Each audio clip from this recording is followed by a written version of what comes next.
নমস্কার বন্ধুরা, আমি প্রিয়াঙ্কা। আমার চ্যানেল রমা কিচেনে তোমাদের অনেক অনেক স্বাগত। আজকে বাংলাদেশের খুব একটা ফেমাস খাবার তৈরি করে দেখাবো, সেটা হচ্ছে তোমার তেহারি।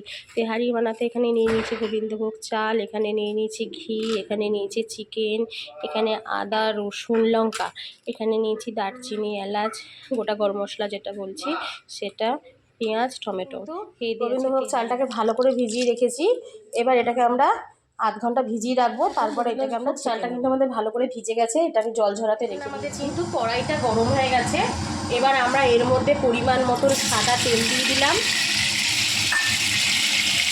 আর এখানে আমি কিন্তু দেখো তোমার হচ্ছে আদা রসুন লঙ্কা আর সব এরকম পেস্ট করে রেখেছি। এবার আমরা কি করব, তেলটা গরম হয়ে গেলে এর মধ্যে দিয়ে দেবো দারচিনি। এখানে দিয়ে দিচ্ছি দারচিনি এলাচ। এলাচ গরম হয়ে গেছে, আমরা এরকম আমরা কিন্তু পেঁয়াজগুলো দিই।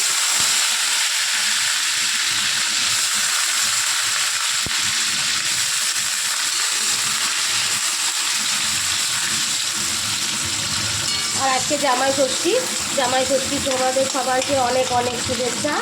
হ্যাঁ, সবাই ভালো থাকবে, এই দিনে সুস্থ থাকবে। আর আমাদের এই বাড়িতে ষষ্ঠী নাই, কিন্তু খাওয়া দাওয়া আছে। কিন্তু যেহেতু আমার বোন নাই, আমার বোন মারা গেছে, আমাকে আমি তো বাপের বাড়িতেই থাকি। আর আমার ছোটো বোন আর বোনের বরের ষষ্ঠী হবে, মানে ষষ্ঠী হবে না, মানে খাওয়া দাওয়া করবো সবাই মিলে। আমাদের ষষ্ঠী নাই, আমার শ্বশুর বাড়িতে ষষ্ঠী আছে, কিন্তু আমার বাপের বাড়িতে ষষ্ঠী নাই, জানো। তাহলে ভালো করে পেঁয়াজটাকে আমরা লাল লাল করে ভেজে নেব। ভেজে নিয়ে এক এক করে সব মশলাগুলো দিয়ে দেবো। পেঁয়াজটা ভাজা প্রায় হয়ে এসছে, বেশি ব্রাউন করবো না, পেঁয়াজটা বেশি করলে পুড়ে যেতে পারে।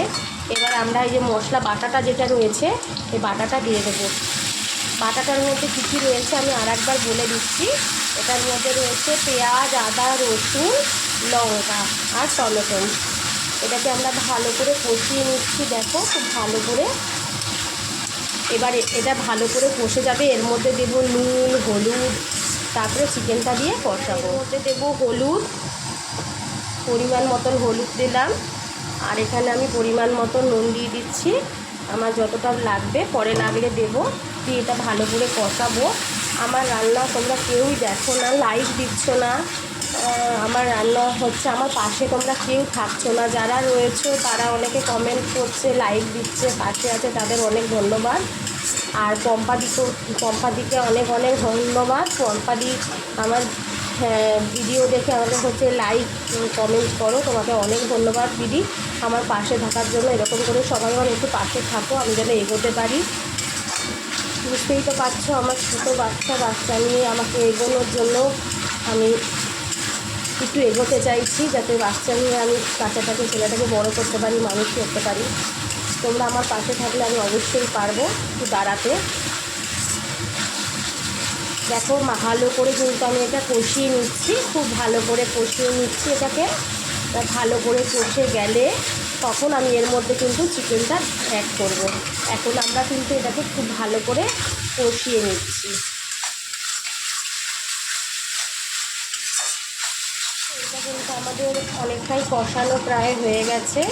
আমি একটুখানি কমিয়ে দিয়েছিলাম, একটু বাড়িয়ে দিচ্ছি। এবার আমরা কী করবো বলো তো, চিকেনটাকে দিয়ে দেবো। চিকেনটাকে দিয়ে খুব ভালো করে কিন্তু আমরা কষে নেব।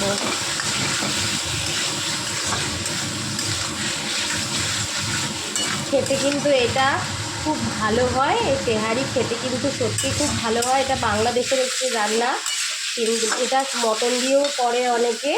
হ্যাঁ, কিন্তু রান্নাটা কিন্তু খেতে কিন্তু খুব স্বাদ হয়, খুব সুস্বাদু হয়। আর এই রান্নাটা আমরা হচ্ছে তোমার ভালো করে আমরা চিকেনটাকে কষিয়ে নিচ্ছি, দেখো। হ্যাঁ, বাড়িতে প্রত্যেকেই রান্নাটা করবে, আমরা জানি এটা, অনেকেই আমরা তেহারি রান্না জানি, কিন্তু তাও আমি তোমাদের সঙ্গে রান্নাটা একটু আমার মতন করে শেয়ার করছি। এটা বাংলাদেশের একটা ফেমাস রান্না, খুব ভালো করে কিন্তু কষতে হবে।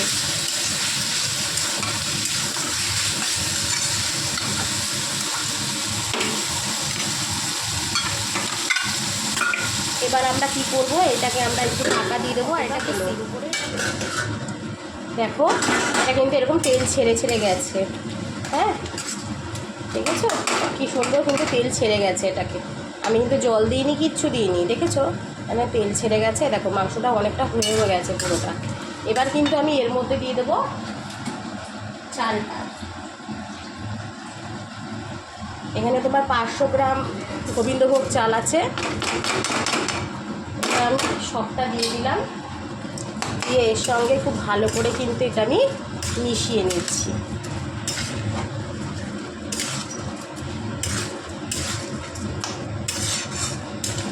আর এটার মধ্যে আমি কোনো হলুদ আর দেবো না, এটার মধ্যে কোনো কালার কিছুই দেবো না।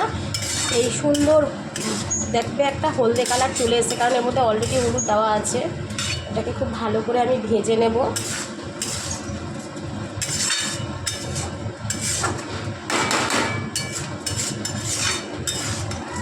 খুব অল্প করেই আমাদের এই তেহারিটা হচ্ছে। একটা কালার কিন্তু কষতে কষতে চলে এসছে, দেখেছো সুন্দর। আগেই বলেছি এর মধ্যে কিন্তু হলুদ কোনো কিছু দেবো না। এটাকে খুব ভালো করে কিন্তু ভাজা ভাজা করে নিতে হবে।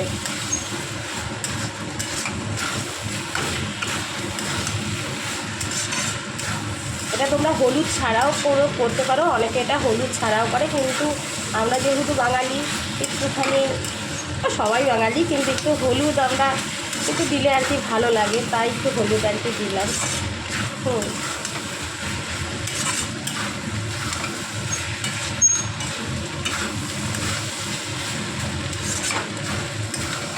খুব ভালো করে দেখো ভাজা ভাজা কিন্তু আমি এটাকে করে দিয়েছি। জলটা গরম হলে পরে আমরা এখানে দিয়ে গেছে, দেখতে পাচ্ছ চালটা কিন্তু ভালো করে হয়ে গেছে। হ্যাঁ,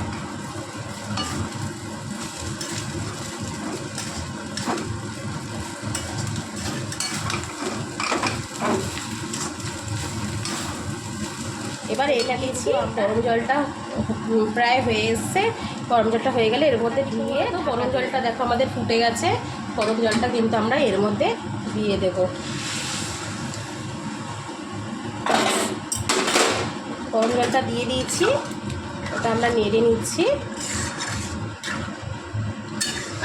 এবার এটার মধ্যে কিন্তু এটাকে আমরা ভালো করে ঢাকা দিয়ে দেব।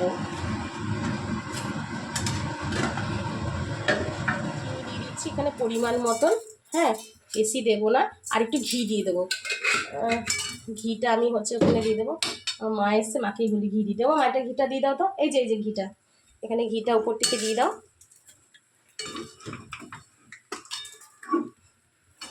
আমি আগেই বললাম না, আমি খুব ঘরোয়া মতনভাবে তোমার একটু করবো, খেতে কিন্তু ভালোই লাগবে। আর এর মধ্যে আলাদা করে তোমার বেরেস্তা বা গোটা গরম মশলা কিছুই দেবো না। এটা হয়ে গেছে আমাদের। দেখো আমাদের কিন্তু তেহারি তোমার হয়ে গেছে। হ্যাঁ, এবার এটাকে আমি নামিয়ে নেব, নামিয়ে সার্ভ করে নেব। রেডি।